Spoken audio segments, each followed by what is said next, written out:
अस्सलाम वालेकुम नाज़रीन, उम्मीद है आप सब लोग खैरियत से हैं। मैं हूं आपका मेज़बान चाज़िब और आप सबको खुशामदीद। सबसे पहले मेरे चैनल को सब्सक्राइब करें, वीडियोस को लाइक एंड शेयर करें और मुझे ज़्यादा से ज़्यादा सपोर्ट करें ताकि इस तरह की मज़ीद इन्फॉर्मेटिव और अच्छी वीडियोस मैं बनाता रहूँ, आपके साथ शेयर करता रहूँ। और अपना फीडबैक लाजमी दीजिए कमेंट सेक्शन में, और इसके साथ साथ आप मुझे फेसबुक, इंस्टा पे भी फॉलो कर सकते हैं।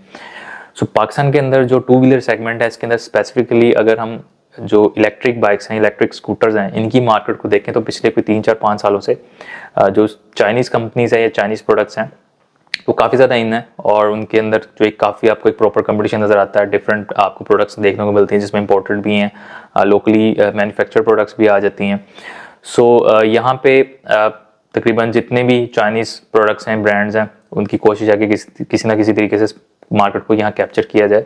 और पाकिस्तान के लिए खैर एक अच्छी चीज़ है। वर्ल्ड वाइड पूरी दुनिया में जितनी भी कंट्रीज़ हैं वो जितनी भी ईवीज़ के ऊपर शिफ्ट हो रही हैं, और जैसे जैसे आपको पता है कि जो रिसोर्सेज हैं, जिस तरह जितने भी नेचुरल रिसोर्सेज जिसमें आपको पेट्रोल वगैरह ये सारा आता है, तो पूरी दुनिया में प्राइसेस ऑलमोस्ट हर कंट्री के अंदर ही काफ़ी ज़्यादा हो चुकी हुई हैं। और इसी वजह से एक ऑल्टरनेट होता है कि आप इलेक्ट्रिक व्हीकल्स के ऊपर शिफ्ट हो जाओ, और हर मुल्क के अंदर एक उनकी जो पॉलिसीज़ बनाई जाती हैं इस चीज़ के ऊपर, और प्रॉपर इंफ्रास्ट्रक्चर प्लान किया जाता है।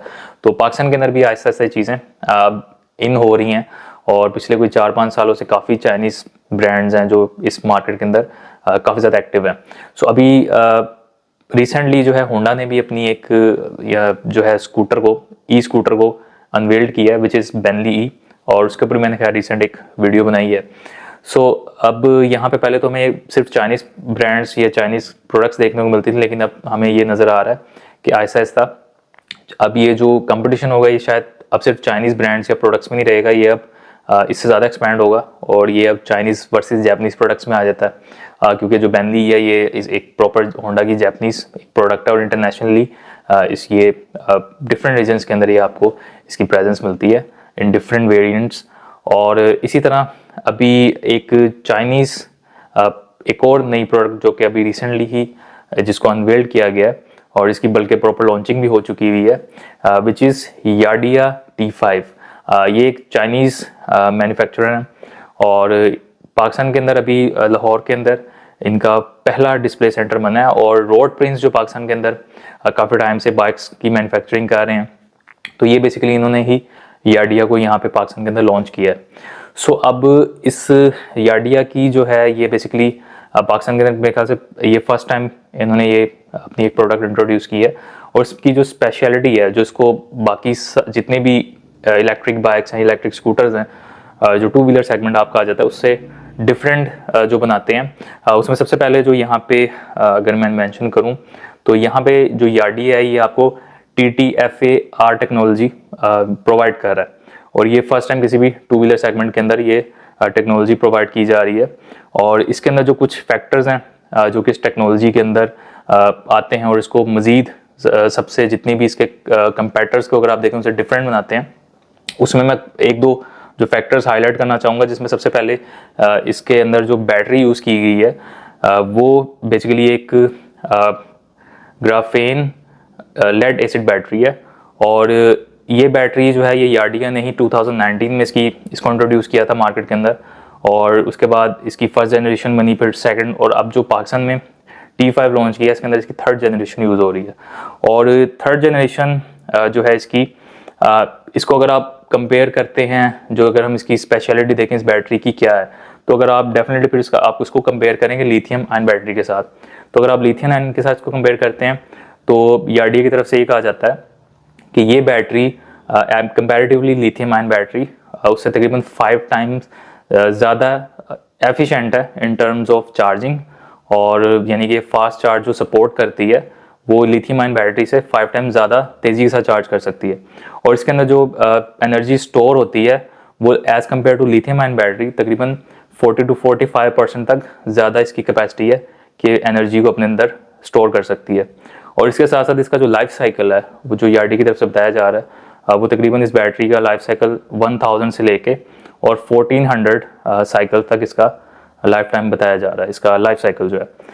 अब एक तो ये इसमें एक यूनिक फैक्टर आ जाता है जो इसको डिफरेंट बना रहा है कंपैरेटिवली अदर जो प्रोडक्ट्स हैं। क्योंकि नॉर्मली जो आपकी लोकल यहाँ मैन्युफैक्चर हो रही है उसके अंदर खैर एक लेड एसिड बैटरी यूज़ हो रही है, क्योंकि यहाँ पे यकीनन जो चाइनीज़ प्रोडक्ट्स होती हैं उनमें ये भी फोकस किया जाता है कि उनकी जो कॉस्ट है उसको किसी ना किसी तरह कम किया जा सके। सो लेड एसिड बैटरी थी, लेकिन उनका खैर लाइफ स्पैन इतना कोई ज़्यादा नहीं मिलता आपको। तो यहाँ पे जो एक उसके बाद फिर लिथियम आयन आ जाती है, उसकी डेफिनेटली कॉस्ट ज़्यादा होती है। जस्ट लाइक जैसे होंडा ने अभी इंट्रोड्यूस किया अपना जो बेंटले ई है, उसको जैसे अनवेल्ड किया तो उसमें लिथियम आयन बैटरीज हैं, तो उसकी खैर बैटरी की कॉस्ट जो उसकी ओवरऑल प्रोडक्ट है उससे ज़्यादा है। सो इसी तरह यार्डिया ने यहाँ पे बिल्कुल एक डिफरेंट चीज़ की है, और उनकी खैर अपनी ही एक ये प्रोडक्ट है जो ये बैटरी यूज़ कर रहे हैं।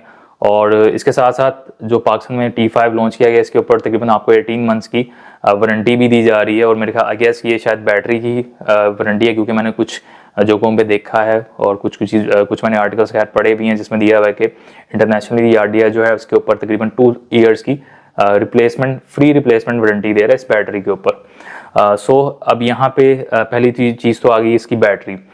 दूसरी चीज़ है इसके अंदर जो सबसे ज़्यादा इसको मज़ीद डिफरेंट और यूनिक बनाती है, जो 2 व्हीलर कैटेगरी है उसके अंदर है जी रीजनरेटिव ब्रेकिंग सिस्टम।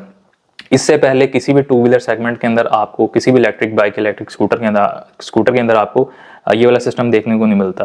सो ये फर्स्ट टाइम मेरे ख्याल से होगा कि कोई चाइनीज़ जो कंपनी है वो आपको अपनी प्रोडक्ट के अंदर 2 व्हीलर स्पेसिफिकली उसके अंदर आपको ये रीजनरेटिव ब्रेकिंग सिस्टम प्रोवाइड कर रही है। यानी कि आप अगर आप सिग्नल्स पर जा रहे हैं, मतलब कहीं पे भी आपकी जो स्कूटर है उसकी ब्रेकिंग जहाँ पे लगेगी वहीं पे वो अपने जो एनर्जी होगी उसको रिप्रोड्यूस करती रहेगी। तो अपनी किसी ना किसी तरीके से अपने जो बैटरी होगी उसको खुद चार्ज करती रहेगी। और मैंने कुछ जगहों में देखा है कि तकरीबन 5 to 10% तक जो आपकी बैटरी है वो इसी रीजनरेटिव ब्रेकिंग से ही चार्ज होती रहेगी। तो ये काफ़ी ज़्यादा हेल्पफुल रहेगा, और ताकि अगर आपकी जर्नी है थोड़ा, अगर आपका लॉन्ग ट्रैवल है तो उसमें तो खैर काफ़ी हेल्पफुल हो सकता है ये।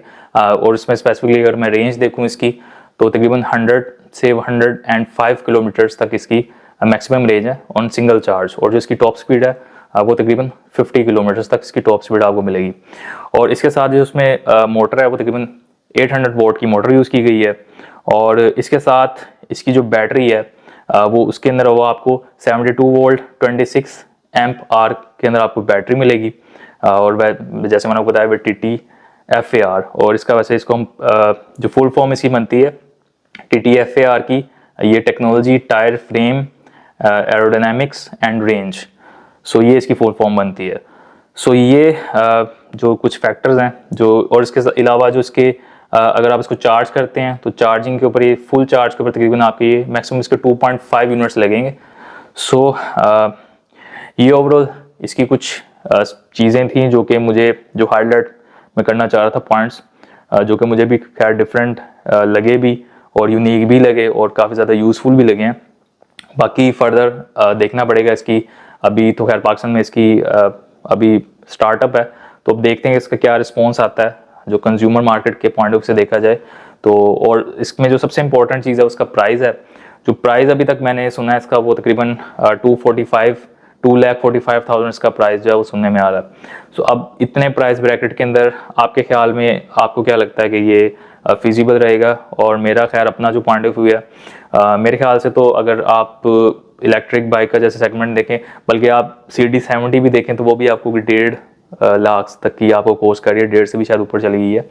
तो उस हिसाब से देखा जाए तो इसमें जिस तरह से एक डिफरेंट टेक्नोलॉजी और डिफरेंट कुछ चीज़ें, फिर इसमें आपको डुअल शॉक एब्जॉर्बर मिल रहे हैं, डिस्क ब्रेक्स मिल रही हैं, तो कहीं ना कहीं इसमें फीचर्स जो हैं इसके वो एज कंपेरेटिवली डिफरेंट अदर जो चाइनीज़ प्रोडक्ट्स हैं उससे काफ़ी ज़्यादा मेरे ख्याल से थोड़े आप बेहतर कह सकते हैं या उससे एडवांस कह सकते हैं। तो 2,45,000 मेरे ख्याल से मुनासिब है। और बाकी आप के ख्याल में कितनी प्राइस होनी चाहिए, आप अपना पॉइंट ऑफ व्यू जो है वो लाजमी शेयर करें, अपना फीडबैक लाजमी दीजिए और कमेंट सेक्शन में आप डिस्कशन कर सकते हैं इस हवाले से, ताकि मजीद भी जो हमारी ऑडियंस देख रही है उनको भी इसका फ़ायदा हो सके। So that's all for today. और जाने से पहले अगेन मेरे चैनल को सब्सक्राइब करें, वीडियोज़ को लाइक एंड शेयर करें, मुझे ज़्यादा से ज़्यादा सपोर्ट करें ताकि मैं सारी मजीद अच्छी वीडियोज़ बनाता रहूँ, आपके साथ शेयर करता रहूँ। और फीडबैक लाजमी दीजिए कमेंट सेक्शन में। सो इंशाल्लाह will see you in the next video. Till then take care, अल्लाह हाफिज़।